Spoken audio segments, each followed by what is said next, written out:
प्यारे बच्चों, सभी को नमस्कार। मैं हूँ आपकी रेडियो टीचर और आज फिर आपके लिए लेकर आई हूँ गणित की कुछ मजेदार गतिविधियाँ।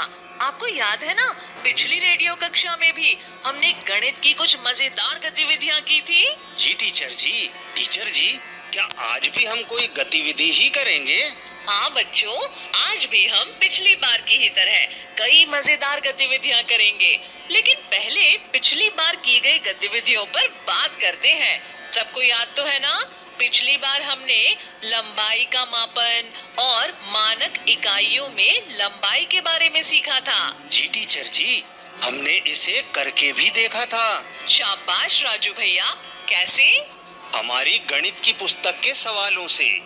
लंबाई को कैसे मापते हैं, मीटर और सेंटीमीटर में मापना सीखा था। अरे वाह, आप तो बहुत होशियार बच्चे हैं। क्या आपने इस काम के लिए अपने माता पिता, भाई बहन या किसी और की मदद ली थी? जी टीचर जी, इस काम के लिए मेरे बड़े भाई ने मेरी मदद की थी। बहुत बढ़िया राजू भैया। चलिए अब आज की पढ़ाई शुरू करते हैं। आप सभी बच्चे अपनी दक्षता उन्नयन पुस्तक आओ करें और सीखें कक्षा 6 से 8 की वर्कशीट नंबर 67 के पेज नंबर 77 को खोल लीजिए। जी टीचर जी, हमने दक्षता उन्नयन पुस्तक आओ करें और सीखें की वर्कशीट नंबर 67 के पेज नंबर 77 को खोल लिया है। शाबाश राजू भैया। चलिए अब हम देखते हैं कि इसमें क्या दिया हुआ है। वर्कशीट में जो सवाल दिया है मैं उसे पढ़ती हूँ, आप सभी ध्यान से सुनिए। यहाँ दी है एक गतिविधि, बदल कर बताओ। उप अवधारणा, मानक इकाइयों में लंबाई सेंटीमीटर या मीटर। जी टीचर जी। अब प्रश्न दिया है, इनमें से किसकी लंबाई सेंटीमीटर में होगी और किसकी मीटर में। तो बच्चों चलिए अब हम उदाहरण को देखकर समझते हैं। कुछ वस्तुओं का मापन करके देखते हैं, जैसे साड़ी, धोती, पेंसिल, पेन और सुई आदि। पहले हम साड़ी का मापन करेंगे, तो हम देखते हैं कि साड़ी का मापन किससे करेंगे। बताइए बच्चों। किससे करेंगे टीचर जी? मीटर से करना होगा राजू भैया, क्योंकि साड़ी की लंबाई अधिक होती है, तो हम इसे मीटर से मापते हैं। तब हम देखते हैं कि कितने मीटर की साड़ी है। 1, 2, 3, 4, 5 मीटर की साड़ी है, अर्थात साड़ी की लंबाई 5 मीटर के लगभग हो सकती है। अब हम इसी प्रकार से धोती की लंबाई का मापन करेंगे, तो धोती की भी लंबाई अधिक होती है। अब इसे भी हम मीटर से मापते हैं। पेंसिल की लंबाई कम होती है, तो इसे हम सेंटीमीटर से मापन करेंगे। पेन का भी मापन करते हैं, तो पेन की भी लंबाई कम होती है, तो इसे भी सेंटीमीटर से ही मापन किया जाता है। सुई की साइज भी बहुत छोटी होती है, जिसकी लंबाई का मापन सेंटीमीटर में ही किया जाएगा। तो बच्चों, आप सभी को समझ आ गया? तो चलिए अब हम इसे प्रैक्टिकल करके देखते हैं। जैसे साड़ी की लंबाई का मापन मीटर से ही किया जाएगा, इसकी लंबाई भी लगभग 5 से 6 मीटर हो सकती है। इसी तरह घर के दरवाजे की लंबाई का मापन करेंगे मीटर से, और वहीं पेन की लंबाई छोटी होती है, इसलिए इसकी लंबाई को सेंटीमीटर से मापन करते हैं। जी टीचर जी। इसी तरह राजू भैया किसी ग्लास की लंबाई का भी सेंटीमीटर से मापन करेंगे, और ग्लास की लंबाई 5 से 6 सेंटीमीटर हो सकती है। चलिए अब हम वर्कशीट के प्रश्न को हल करके देखते हैं। जी टीचर जी। पहले प्रश्न में दिया है, कंप्यूटर स्क्रीन की चौड़ाई को किससे मापन करेंगे। तो हम देखते हैं कि कंप्यूटर की स्क्रीन की लंबाई कम होती है, तो इसे हम सेंटीमीटर से मापन करते हैं। इसकी लंबाई लगभग 22 या 24 सेंटीमीटर हो सकती है। जी टीचर जी। अब अगला सवाल राजू भैया आप हल करें। जी टीचर जी। अगला सवाल है, साड़ी की लंबाई को किसमें मापेंगे। अब हम देखते हैं कि साड़ी की लंबाई अधिक होती है, तो इसका मापन हम मीटर से करेंगे, और इसकी लंबाई लगभग 4 से 5 मीटर हो सकती है। शाबाश राजू भैया। अब अगला सवाल मैं हल करती हूँ। सवाल है, गन्ने की लंबाई अधिक होती है, तो इसे हम मीटर में मापन करेंगे, अर्थात गन्ने का मापन मीटर से किया जाता है। जी टीचर जी। अब राजू भैया इसी तरह आगे के सवाल आप सभी स्वयं कीजिएगा, लेकिन कक्षा समय के बाद। ये आपका होमवर्क है। चलिए अब हम आगे बढ़ते हैं। तो चलिए सभी बच्चे और राजू भैया, आप भी अपनी अपनी दक्षता उन्नयन पुस्तक आओ करें और सीखें की वर्कशीट नंबर 68 के पेज नंबर 78 को खोल लीजिए। जी टीचर जी, हमने दक्षता उन्नयन पुस्तक आओ करें और सीखें की वर्कशीट नंबर 68 के पेज नंबर 78 को खोल लिया है। बहुत बढ़िया। तो चलिए अब हम पेज नंबर 78 को देखते हैं कि इसमें क्या सवाल दिया हुआ है। मैं इसे पढ़ती हूँ और आप सभी ध्यान से सुनिएगा। जी टीचर जी। यहाँ भी एक गतिविधि है जिसका नाम है बदल कर बताओ। उप अवधारणा मानक इकाइयों में लंबाई। आगे दिया है सही विकल्प छांटकर सही उत्तर पर सही का चिन्ह लगाएं। तो चलिए हम सभी सबसे पहले मीटर सेंटीमीटर को समझते हैं कि कौन सी छोटी इकाई अथवा कौन सी बड़ी इकाई होती है। बच्चों, सबसे छोटी इकाई मिलीमीटर, फिर उससे बड़ी इकाई सेंटीमीटर और सबसे बड़ी इकाई मीटर होती है। समझ गए बच्चों कि कौन सी इकाई बड़ी और कौन सी इकाई छोटी होती है? जी टीचर जी। तो चलिए अब प्रश्न 1 के सवालों को हल करके देखते हैं। पहला, सेंटीमीटर, मिलीमीटर तथा मीटर में सबसे छोटी इकाई है। पहला मीटर, दूसरा मिलीमीटर, तीसरा सेंटीमीटर, चौथा इनमें से कोई नहीं। जैसे कि अभी हम सभी ने चर्चा की थी कि कौन सी इकाई बड़ी और कौन सी छोटी है, तो आप आसानी से बता सकते हैं कि सबसे छोटी इकाई क्या है। तो इसका उत्तर होगा नंबर 2, मिलीमीटर। अर्थात इन चारों में से सबसे छोटी इकाई मिलीमीटर है। जी टीचर जी। अब अगला सवाल आप हल करें राजू भैया। जी टीचर जी।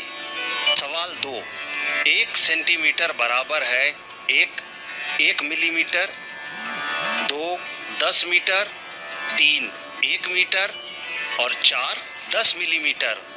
तो उत्तर होगा टीचर जी 4 10 मिलीमीटर। अर्थात 1 सेंटीमीटर में 10 मिलीमीटर होते हैं और 1 सेंटीमीटर बराबर है 10 मिलीमीटर के। शाबाश राजू भैया। चलिए अगले सवाल को हल करने से पहले थोड़ा सा हम बदलने की प्रक्रिया को समझते हैं। 1 मीटर में 100 सेंटीमीटर होते हैं। 1 मीटर गुणित 100 सेंटीमीटर बराबर 100 सेंटीमीटर। अर्थात 1 मीटर बराबर 100 सेंटीमीटर होते हैं। 1 सेंटीमीटर में 10 मिलीमीटर होते हैं। अब अगले प्रश्न को देखते हैं। प्रश्न 1, सेंटीमीटर में बदलिए। सवाल 1, 3 मीटर। अब हमें इसे सेंटीमीटर में बदलना है।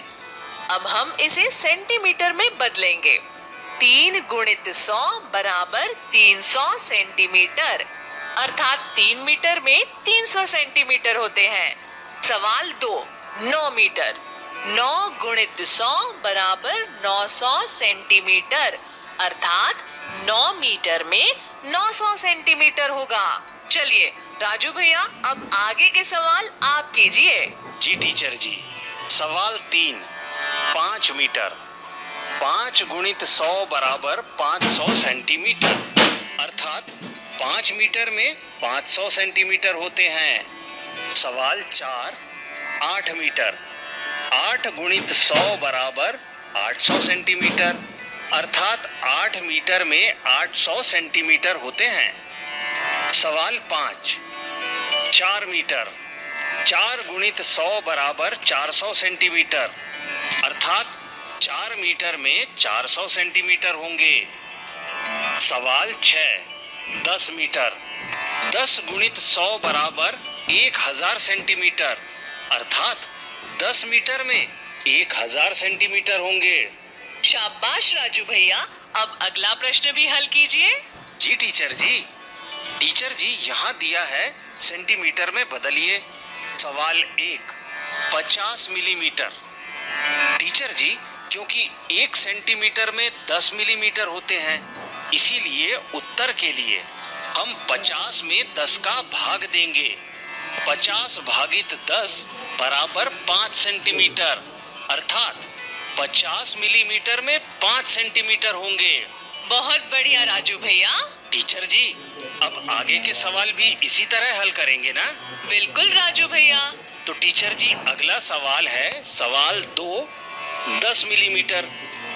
10 भागित 10 बराबर 1 सेंटीमीटर, अर्थात 10 मिलीमीटर में 1 सेंटीमीटर होगा। सवाल 3, 60 मिलीमीटर। 60 भागित 10 बराबर 6 सेंटीमीटर, अर्थात 60 मिलीमीटर में 6 सेंटीमीटर होंगे। सवाल 4, 70 मिलीमीटर। 70 भागित 10 बराबर 7 सेंटीमीटर, अर्थात 70 मिलीमीटर में 7 सेंटीमीटर होंगे। सवाल 5, 90 मिलीमीटर। 90 भागित 10 बराबर 9 सेंटीमीटर, अर्थात 90 मिलीमीटर में 9 सेंटीमीटर होंगे। सवाल 6, 80 मिलीमीटर। 80 भागित 10 बराबर 8 सेंटीमीटर, अर्थात 80 मिलीमीटर। अब जैसा कि आपको पता ही है, 1 मीटर में 100 सेंटीमीटर होते हैं और 1 सेंटीमीटर में 10 मिलीमीटर होते हैं। तो चलिए इससे संबंधित अब अगले प्रश्न को समझते हैं। प्रश्न 3, एक तार की लंबाई 1 मीटर 19 सेंटीमीटर है, तो उसकी लंबाई सेंटीमीटर में ज्ञात कीजिए। तो चलिए अब इसे हल करके देखते हैं। तार की लंबाई 1 मीटर और 19 सेंटीमीटर है, तो जैसा कि हमें मालूम है 1 मीटर में 100 सेंटीमीटर होते हैं। 1 गुणित 100 बराबर 100 सेंटीमीटर धन 19 सेंटीमीटर बराबर 119 सेंटीमीटर, अर्थात तार की लंबाई 119 सेंटीमीटर होगी। जी टीचर जी। अब अगले प्रश्न को राजू भैया आप हल कीजिए। जी टीचर जी। प्रश्न 4, एक शर्ट में 2 मीटर 50 सेंटीमीटर कपड़ा लगता है, तो उस शर्ट में कितने सेंटीमीटर कपड़ा लगेगा? हल, 2 गुणित 100 बराबर 200 सेंटीमीटर धन 50 सेंटीमीटर बराबर 250 सेंटीमीटर, अर्थात एक शर्ट में 250 सेंटीमीटर कपड़ा लगेगा। शाबाश राजू भैया। चलिए अब अगले प्रश्न को मैं हल करती हूँ। एक साड़ी 5 मीटर 60 सेंटीमीटर लंबी हो, तो साड़ी की लंबाई सेंटीमीटर में ज्ञात कीजिए। हल, 5 गुणित 100 बराबर 500 सेंटीमीटर धन 60 सेंटीमीटर बराबर 560 सेंटीमीटर, अर्थात साड़ी की कुल लंबाई 560 सेंटीमीटर होगी। जी टीचर जी। पर राजू भैया, ये सभी प्रश्न बच्चे लिख रहे होंगे ना? बिल्कुल टीचर जी, जैसे मैं लिख रहा हूँ वैसे ही बाकी बच्चों ने भी लिखा होगा। हाँ राजू भैया, हमें भी यही उम्मीद है। चलिए अब हम हमारी गणित की कक्षा यही समाप्त